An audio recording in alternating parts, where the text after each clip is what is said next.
I'm so grateful to be joined today by two incredibly principled, inspiring, and outspoken elected leaders who also happen to be J Street endorsees, Congressman Jamie Raskin of Maryland 8th and Jamaal Bowman of New York 16th.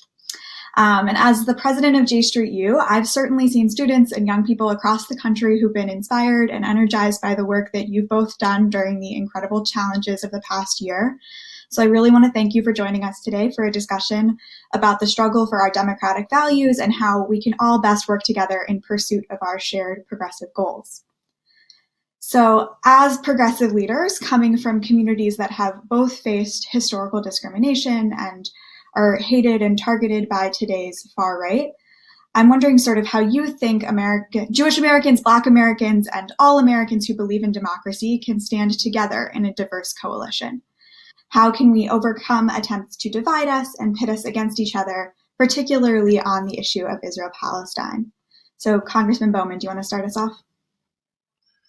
Yeah, sure. First of all, thank you so much for having me. I think we need each other now more than ever.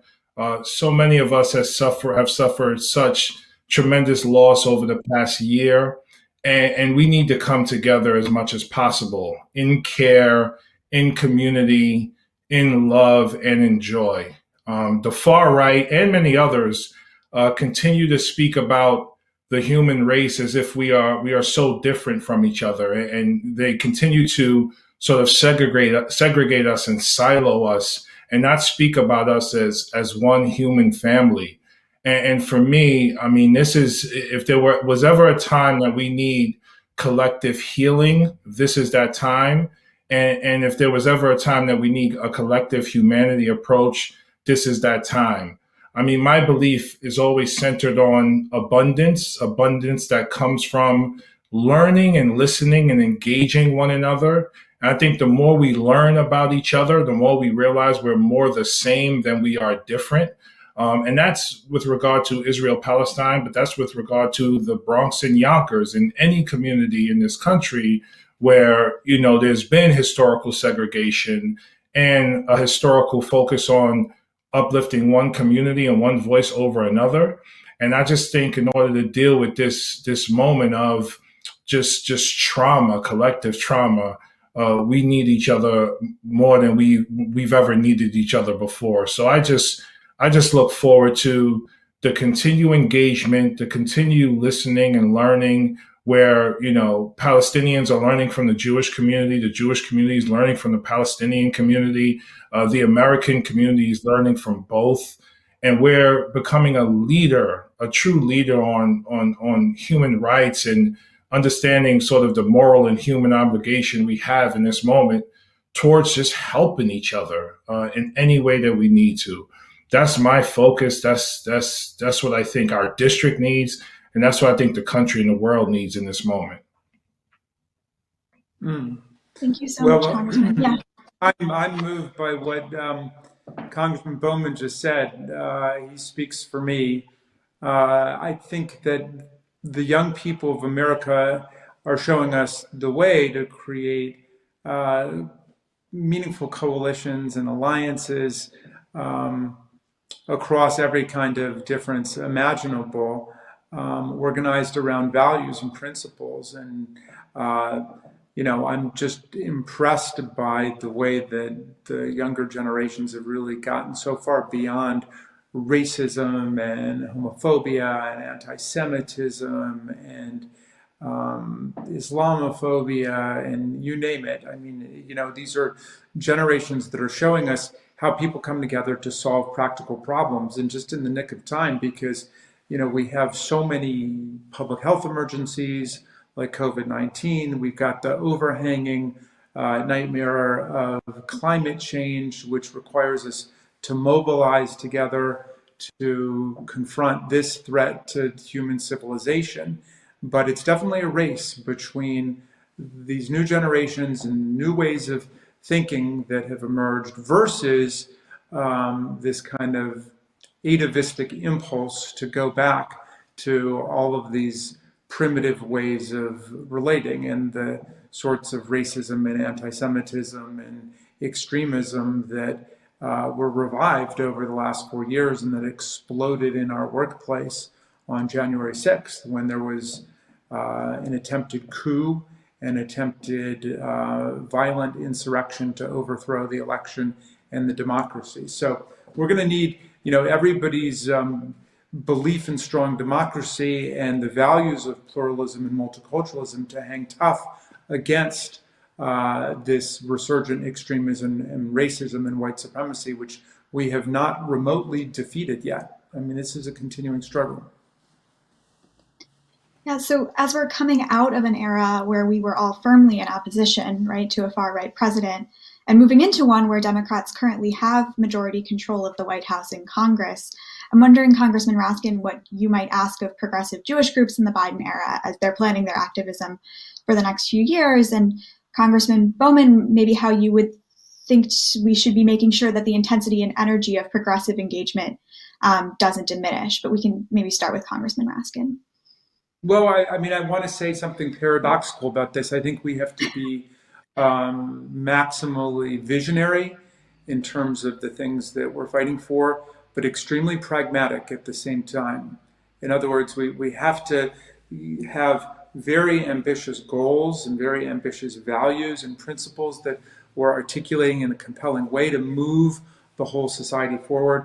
But we also have to be extremely pragmatic politically, because nobody should think we've got anything like firm or commanding majorities in the House or the Senate. I'm not quite sure which Republicans have resigned recently over corruption or scandal, but we've got something like a working majority of 8 votes, or 7 or 8 votes, which is not a lot in the House. And as you know, the Senate is split 50-50, which means in the event of a tie, if you can keep all 50 Democrats together, still you need Kamala Harris if the Republicans are going to continue to play that kind of political hardball, which obviously Mitch McConnell does, and which they do every single day. And even on something as basic as defending the democracy, defending the election, defending the House and the Senate themselves against violent extremist attack, terrorism, we could only get 10 Republican votes in the House and 7 Republican votes in the Senate.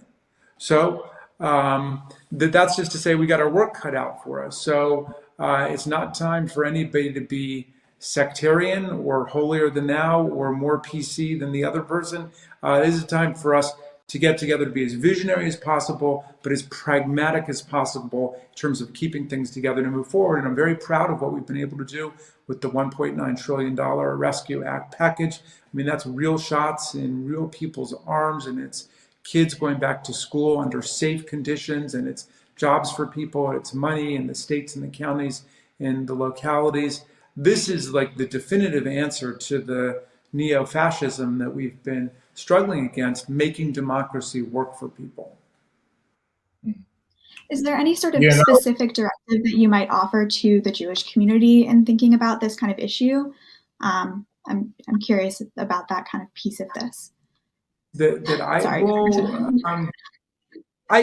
don't know. I mean, I'm not a very good politician because I generally don't think in ethnic terms about these things. I kind of think, this is a common obligation for all of us. Within the, a Jewish sensibility, I mean, for me, it never got much more profound than Hillel just saying, if I'm not for myself, who will be? But if I'm for myself only, who am I? If not now, when? And I think that captures pretty well. I think that Jews have got to defend themselves against a really virulent, resurgent anti-Semitism unleashed at the highest levels of government in America and around the world by the Putins and the Orbans and the Dutertes and the LCCs and all the authoritarian groups. But in reality, what that means is to defend democracy with other besieged and vulnerable minorities, and to defend democracy itself, because we know that racism, white supremacy, anti-Semitism, homophobia, all of these are the gateway to destruction of liberal democracy.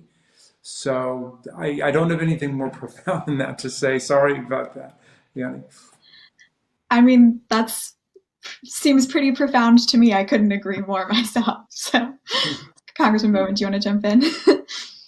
Yeah, I want to associate myself with everything Jamie just said and underscore it all. And I love his framing of both visionary and pragmatic. We have to believe a better world is possible. We have to know that a better world is possible.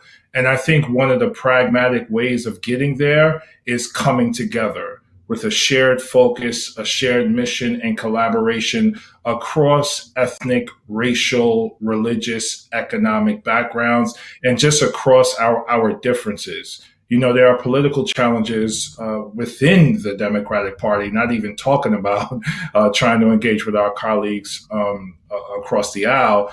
There are political challenges with regards to the filibuster and where things are going to land there in terms of voting rights and immigration reform and common sense gun laws. So there are political challenges. And I think we can solve those political challenges the more we seek to solve them together.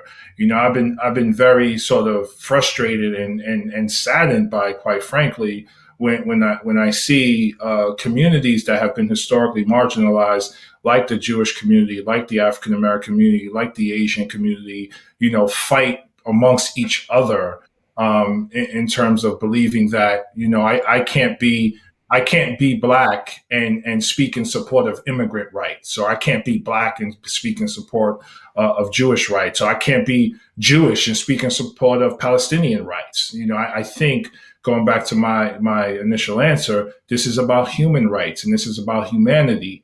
I want to live in a world where we solve the problem of climate change. I want to live in a world where we solve the problem of anti-Semitism, Islamophobia, and racism and sexism. I want to live in a world where we stop marginalizing and othering people because they don't fit a historical status quo, and where we really come together to solve these problems. Because guess what? We will not solve these problems if we don't come together across our differences. And I think that's both the visionary challenge, but also the pragmatic sort of day-to-day work we need to do.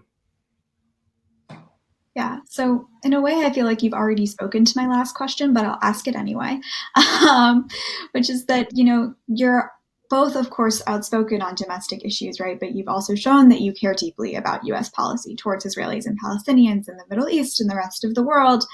And I'm curious to hear maybe a little bit more, since you've already begun to speak on this, how you see the rights and needs of the Americans that you represent to be linked to the rights of other peoples who are impacted by U.S. foreign policy. So, Congressman Bowman, I don't know if there's more that you want to add on this. Yeah, I hate to be redundant on the human rights issue, but I just, you know, for me, everything starts there. And I love what Jamie said in his earlier response about not thinking in ethnic terms. You know, I ran against a 31-year incumbent who was well known to continue to uplift the rights of the people in Israel. And because I was challenging him, the assumption early on was that I was challenging Israel. And I never thought about it in those terms. Like, I just see myself, especially as an educator for 20 years, as someone who has been blessed to be a public servant. What are the needs of the people in the Bronx? What are the needs of the people in Mount Vernon? What are the needs of the people in Israel? What are the needs of the people in the West Bank? What are the needs of the people in Ghana or China or South America? If people are in need and we are a powerful nation, let's use that power to uplift humanity, to feed the hungry, to house the homeless, to clothe those who don't have it, to heal the sick. Let's be true humanitarian leaders in the world and not look at, you know, our engagement with the world from a military perspective only. You know, I always talk about how we have more nuclear weapons than we do hospitals in our country, that we invest more in missiles and bombs than we do in schools and in housing.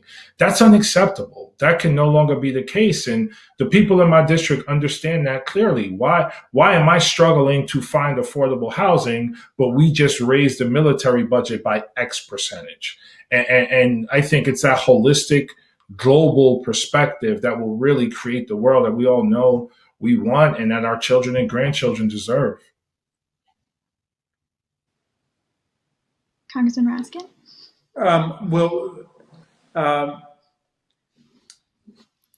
I believe strongly with Jamaal that, you know, the struggle for democracy and human rights in America has got to be linked to the struggle for democracy and human rights all over the world.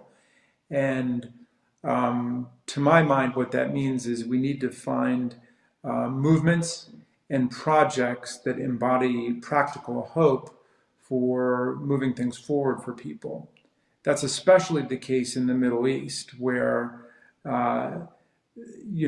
there's been such a polarization and such a drive to polarize people. I think that's a lot of what Netanyahu's career was about: polarization and division. We've seen that kind of politics recently in America too. It's all about driving people apart. It's not a surprise that a lot of it revolves around racism and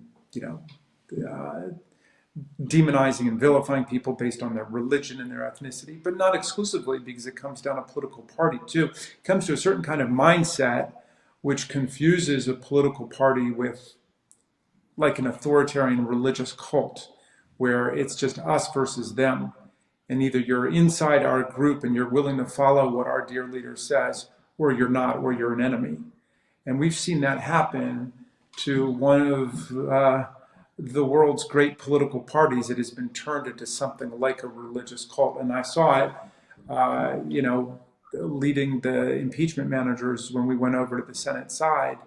We could only get 7 Republicans who were really willing to look at the evidence and to make a decision based on the facts of what had happened, because we think that, all of the evidence we showed was overwhelming of the president's guilt in inciting a violent insurrection against the country. But there was a kind of robotic us versus them thinking that kicked in, a mentality, and a lot of the senators like Rand Paul would not even look up at the video screens when we were showing the footage of violence being committed against our police, or Trump exhorting the crowds to go and be strong. You're not going to take your government back with weakness, and you got to fight like hell or you won't have a country in war, and so on. So I guess what I'm saying is that the answer to that has got to be where we get governmental power, the kinds of things that we're doing now to actually make democracy work for people, to show people that democracy can work. Government does not have to be your enemy, which is basically what the Republicans have been telling people. And we've got to do that around the world. And when, progressives are not in power, we need projects that embody practical hope for people. And that's why, when people, come to me to get me involved in stuff in the Middle East, and I'm not on any of the relevant committees, I'm not on foreign policy committees and so on, but I obviously want to do whatever I can to help. I say, show me how we're going to make things better there. Like, get me involved in projects to improve water access for everybody there. Show me a project that brings people together across the lines of, religion, across the lines of ethnicity. Show me how you're going to bring Jews and Palestinians together to foster housing and integrated communities and education for everybody. Those are the things that I want to be involved in. I don't want to be involved in projects that polarize people and engender more and more hatred. I want to see pathways for us to be in a different place in 10 years and 20 years than where we are now, not deepen the polarization. Thank you both so much for your words today, for your reflections and your, directives. And I have learned so much from this conversation, and it's given me things to think about. And I was already inspired by your work as a young progressive, but I'm even more inspired after this conversation. So thank you so much for everything you do and for being here with us at conference. Thank you for having us, Yoni. And great to be, Jamaal, with you. Yes. Thank you so much. Peace and love, everyone. Enjoy the rest of the conference.